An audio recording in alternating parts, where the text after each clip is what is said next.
আচ্ছা, গত ক্লাসে আমরা দেখছি যে কিভাবে আমরা একটা প্রপার একটা ক্যাম্পেইন সেটআপ করে সেটার এগেইনস্টে অ্যাড রান করব। আজকে আমরা দেখব যে ওই ধরনের সকল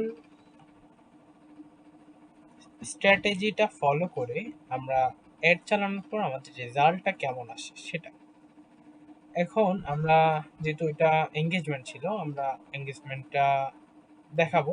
এখন আগে আমরা কি করব, আমরা হচ্ছে যে একটা ফলোয়ার্স অথবা লাইকস এর জন্য যে ক্যাম্পেইন করছি সেটার রেজাল্টটা আমরা একটু দেখব। যখন আপনার একটা চলমান অবস্থায় থাকবে অথবা কমপ্লিট হবে তখন আপনার এরকম একটা ওভারভিউ আপনি পাবেন পারফরমেন্সের মধ্যে। এখানে হচ্ছে যে 672টা ফলোস অথবা লাইকস আসছে, পার ফলোতে কস্ট আসছে 0.04 সিপিসি, যেটা আমরা যদি দেখি যে সেটা কিন্তু একটা ভালো একটা অনেক কম কাটছে। আপনি যত অপটিমাইজ করতে পারবেন, অডিয়েন্সটাকে টার্গেট করতে পারবেন, তত হচ্ছে যে আপনার এই অ্যামাউন্টটা কম আসবে।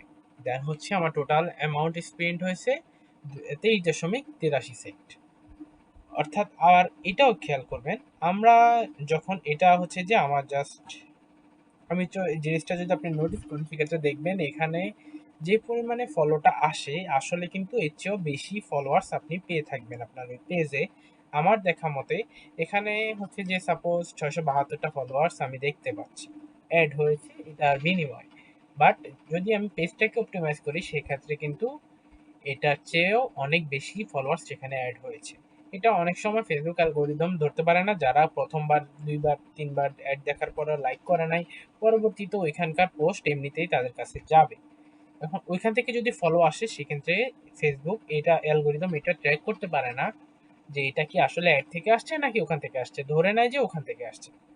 এটা হলো আপনার এঙ্গেজ এই যে সরি অ্যাওয়ারনেস অ্যাডের ক্ষেত্রে ফলোয়ার্সের জন্য। আর এখন দেখবো হচ্ছে যে আমরা যে কোনো একটা, এই যে এটা সেলস ক্যাম্পেইন এটা দেখতে পারি, এটা চারটা যদি আমরা দেখি এই ক্ষেত্রে হচ্ছে যে ওয়েবসাইট আমাদের এটা দেওয়া হয়েছে কেন, ইনসেট চেক আউটের জন্য। তো আমাদের পার চেক আউটে খরচ কত, 0.04, আর হচ্ছে যে অ্যামাউন্ট স্পেন্ড কত, $17.83। এখন এটাও যদি আমরা করি সেটাও কিন্তু একটা ভালো একটা রেজাল্ট এটার আসছে মোটামুটি। এখানে আমরা যতগুলো ক্যাম্পেইনই রান করছি এগুলো সবগুলো কিন্তু লাস্ট এক মাসের যতগুলোই এই স্ট্র্যাটেজিটা ফলো করে যতগুলোই অ্যাড রান করছি সবগুলোর রেজাল্টই কিন্তু মোটামুটি ভালোই আসছে। এই ছিল হচ্ছে যে আমরা অ্যাডটা রান করার পরে আমরা কিরকম রেজাল্ট পাবো সেটা একটা ওভারভিউ।